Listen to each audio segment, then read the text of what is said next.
The afternoon sun casts long shadows along a quiet alleyway in Fez. A Moroccan man arrives home just as an unexpected visitor appears.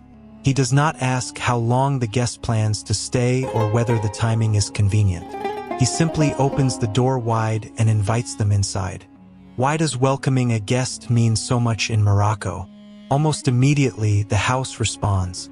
A silver teapot is placed on a low table. Mint tea is poured from high above into small glasses. A plate of crusty bread, olives, and sweet pastries appears soon after. There has been no elaborate preparation and no prior appointment. Yet the visitor is treated like the most important person in the room.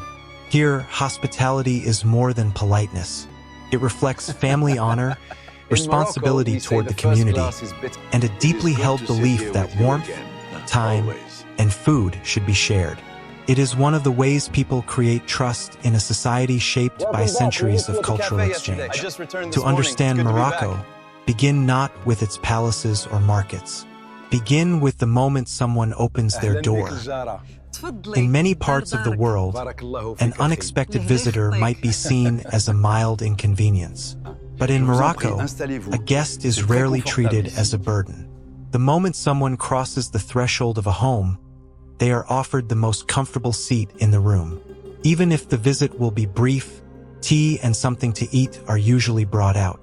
The host may offer far more food than the guest could reasonably finish. The meaning of this gesture does not lie in the price or abundance of the meal. What matters is that the guest feels fully welcome. Moroccan hospitality is not built on rigid ceremony. It begins with small, everyday actions. Making room for someone without hesitation, asking about their family before discussing business, or refusing to let a visitor leave hungry. A family does not need to be wealthy to be generous.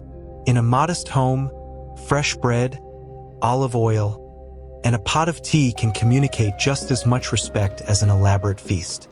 This devotion to guests developed through several layers of Moroccan history and culture. It draws from ancient Amazigh traditions of communal life, later Arab influences, and Islamic teachings that place great value on generosity, charity, and care for others.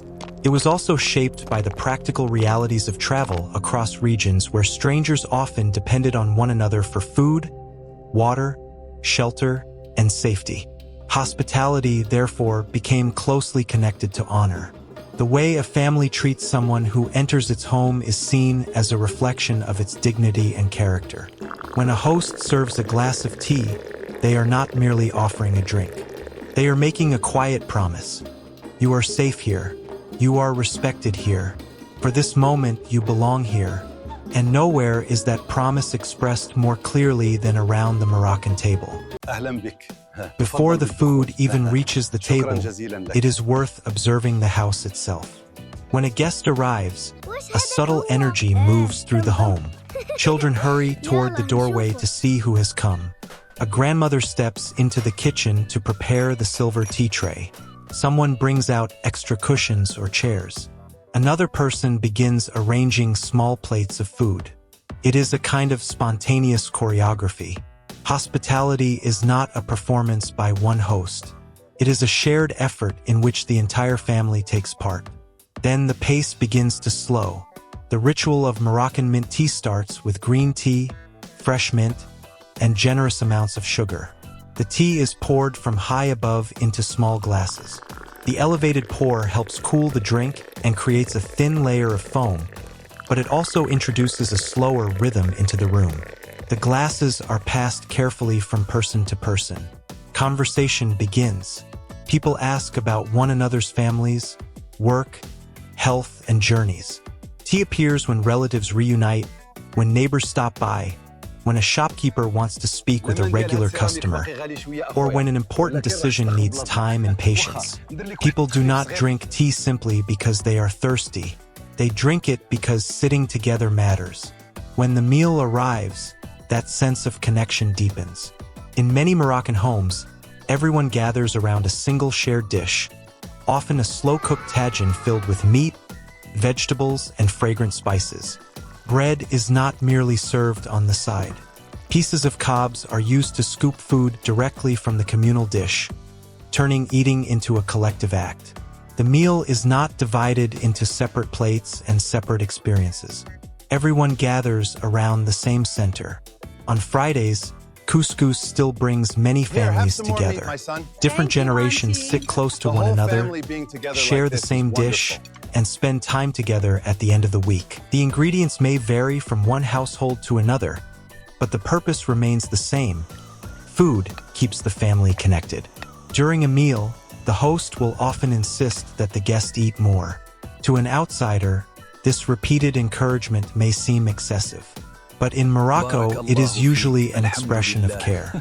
The host wants to make sure the guest does not feel too shy or reserved to take what they need. Through tea, bread, shared dishes, and long conversation, the Moroccan table becomes more than a place to eat. It becomes a space where relationships are strengthened. But Morocco is changing rapidly, and these time-consuming traditions must now find their place in a faster, more modern way of life.